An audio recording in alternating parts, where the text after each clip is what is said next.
ನಮಸ್ಕಾರ ರೀ ಬಂಧುಗಳೇ. ಇವತ್ತು ನಾವು ಅಮೇರಿಕಾದಲ್ಲಿರುವ ಪ್ಯಾರಿಸ್ ಬ್ಯುಗೆಟ್ ಅನ್ನುವಂಥ ರೆಸ್ಟೋರೆಂಟಿಗೆ ಹೊಂಟೇವ್ರಿ. ಮತ್ತು ಕೆಲವೊಂದು ಮಾರ್ಕೆಟ್ಗೂ ಕೂಡ ಭೇಟಿ ಕೊಡ್ಲಿಕ್ಕತ್ತೀವಿ. ಬರ್ರಿ ಹಾಗಾದ್ರೆ ನೋಡೋಣಂತ ನಮ್ಮ ಇವತ್ತಿನ ಪ್ರವಾಸದ ಅನುಭವ ಹೆಂಗಾಯ್ತು ಅಂಥೇಳಿ. ಮನೆಯಿಂದ ಹೊರಗೆ ಬಂದ ತಕ್ಷಣ ಈ ಮಾವಿ ಅನ್ನುವಂಥ ನಾಯಿ ನಮ್ಮ ಕಡೆ ಓಡ್ಕೊಂತ ಬರ್ತೈತ್ರಿ. ನಾಯಿಗಳು ಮಾತಾಡಂಗಿಲ್ರಿ, ಆದ್ರೆ ನಾವು ಒಂದು ಸ್ವಲ್ಪ ಪ್ರೀತಿ ತೋರಿಸಿದ್ರೆ ಅದರ 1000 ಪಟ್ಟು ನಮಗೆ ಕೊಡ್ತಾವ್ರಿ. ಮತ್ತು ಇವು ಪ್ರೀತಿ ತೋರಿಸೋದ್ರೊಳಗೆ ಮನುಷ್ಯರ್ಕಿಂತ ಏನು ಕಮ್ಮಿ ಇಲ್ರಿ. ಸ್ವಲ್ಪ ಪ್ರೀತಿಸಿದ್ರೆ ಸಾಕ್ರಿ, ಇವು ಜೀವನ ಪೂರ್ತಿ ನಿಷ್ಠೆಯಿಂದ ನಮ್ಮನ್ನು ಅವಲಂಬಿಸ್ತಾವ್ರಿ. ಈ ನಾಯಿಯ ಈ ಮಾವಿಯ ಮುದ್ದಾದ ಸ್ವಾಗತದಿಂದಲೇ ನನ್ನ ದಿನ ಶುರು ಆಯ್ತು ನೋಡ್ರಿ. ನಾವು ಇಲ್ಲಿ ಪ್ಯಾರಿಸ್ ಬ್ಯುಗೆಟ್ಗೆ ಬಂದೇವ್ರಿ. ಇಲ್ಲಿ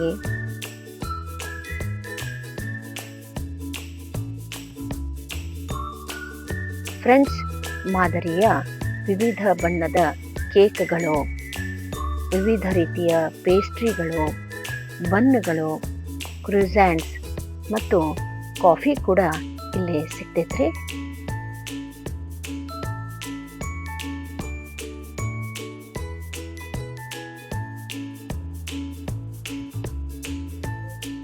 ಇಲ್ಲಿಯ ಬೇಕರಿ ತಿನಿಸು ನೋಡಿದ್ರೆ ನಮಗೆ ನಮ್ಮ ಭಾರತ ದೇಶದ ಚಿರೋಟಿ ನೆನಪಾಗ್ತೈತೆ ನೋಡ್ರಿ.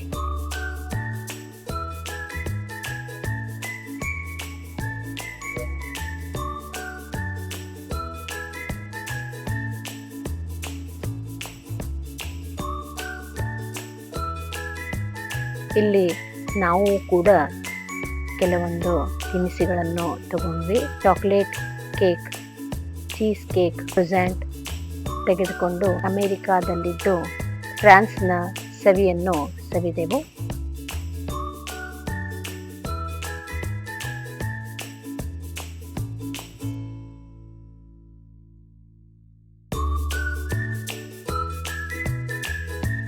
ಮತ್ತು ಇನ್ನೊಂದು ಹೇಳಬೇಕಂದ್ರೆ ಇಲ್ಲಿ ಸೆಲ್ಫ್ ಕ್ಲೀನ್ ಕಲ್ಚರ್ ಐತ್ರಿ.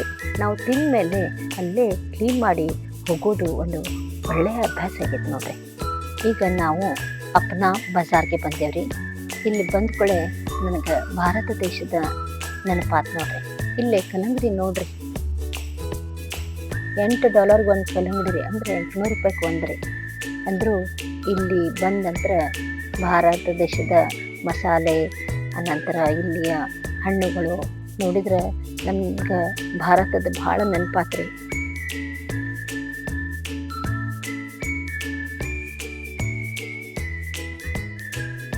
ಈಗ ನಾವು ಕಾಸ್ಕೋ ಎಂಬ ದೊಡ್ಡ ಹೋಲ್ಸೇಲ್ ಮಾರ್ಕೆಟಿಗೆ ಬಂದೇವ್ರಿ. ಇಲ್ಲಿ ಸಿಗಲಾರ್ದ ವಸ್ತುನ ಇಲ್ಲ ನೋಡ್ರಿ. ಎಲ್ಲರೂ ಖರೀದಿನ ಆದ ನಂತರ ಇಲ್ಲಿ ಪಿಜ್ಜಾ, ಬರ್ಗರ್, ವಿವಿಧ ರೀತಿಯ ತಿನಿಸು ತಗೊಂಡು ತಿಂತಾರ್ರಿ. ಇಲ್ಲಿ ಬ್ಯಾಂಕ್ ಒಳಗೆ ಕರೆದಂಗೆ ಈ ರೆಡಿ ಆದ್ಕೊಳ್ಳೆ ಅವ್ರ ನಂಬರ್ ಹೇಳಿದ್ಕೊಳ್ಳೆ ಅವ್ರು ಬಂದು ತೊಗೊಂಡು ಹೋಗ್ಬೇಕ್ರಿ. ನಾವು ಚಾಕ್ಲೇಟ್ ಸಂಡೇ ಎಂಜಾಯ್ ಮಾಡಿದ್ವಿ. ಈಗ ನಾವು ಹೆಚ್ ಮಾರ್ಟ್ಗೆ ಬಂದೇವ್ರಿ. ಇದು ಬರೀ ಮಾರ್ಕೆಟ್ ಅಲ್ರಿ, ಏಷ್ಯಾ ಖಂಡದ ಅಂದ್ರೆ India, China, Korea, Japan, Thailand ಎಲ್ಲ ದೇಶದ ಆಹಾರ ಪದಾರ್ಥಗಳನ್ನು ಒಂದ ರೂಫ್ ಕೆಳಗೆ ನೋಡ್ಬೋದ್ರಿ. ಯವ್ವ, ಆಕ್ಟೋಪಸ್ ರೀ, ಆಕ್ಟೋಪಸ್ನು ತಿನ್ನಾಕಿಟ್ಟಾರ್ರಿ ಇಲ್ಲೇ ನೋಡಿ. ಭಾಳ ಅಗಾಧ ಅನ್ಸ್ರಿ ನಮಗ.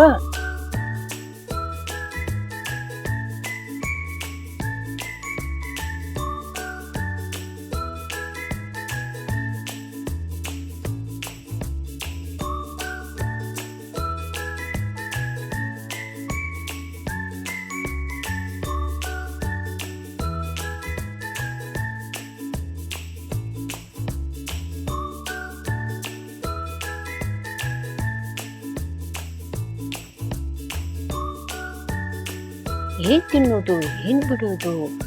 ಇಲ್ಲಿ ಒಂದ್ ಕಡೆ ಸೀ ಫುಡ್, ಒಂದ್ ಕಡೆ snacks, noodles, dumplings, sushi, spicy Korean, ramen ಎಲ್ಲಾದವ್ರಿ. ತಿನ್ಬೇಕು, ಏನ್ ಬಿಡ್ಬೇಕು. ಎಲ್ಲಾ ನಮೂನಿ ತರಕಾರಿ ದೊಡ್ಡ ದೊಡ್ಡ ಗಾತ್ರದೊಳಗ ನೋಡ್ಲಿಕ್ಕೆ ಸಿಗ್ತಾವ್ರಿ. ಇಲ್ಲೇ ನೋಡ್ರಿ, ಇಲ್ಲೇ ರೆಡಿ ಟು ಈಟ್ ಮಾಡಿಟ್ಟಾರ್ರಿ. ಹಿಂಗೆ ಬಾಕ್ಸ್ ಮಾಡಿ ನೋಡಿ ಅಗಾಧಾತ್ರಿ.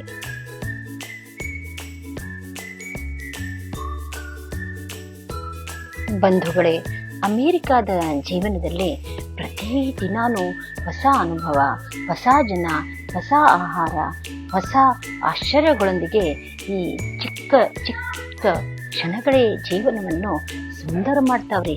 ನನ್ನ ರೀಲ್ ನಿಮ್ಗೆ ಚಲೋ ಅನಿಸಿದ್ರೆ ಲೈಕ್ ಮಾಡಿರಿ, ಕಾಮೆಂಟ್ ಮಾಡಿರಿ, ಶೇರ್ ಮಾಡಿರಿ ಮತ್ತು ಇನ್ನಷ್ಟು ಅಮೇರಿಕಾ ಅನುಭವಗಳಿಗಾಗಿ ಫಾಲೋ ಮಾಡಿರಿ. ಧನ್ಯವಾದ.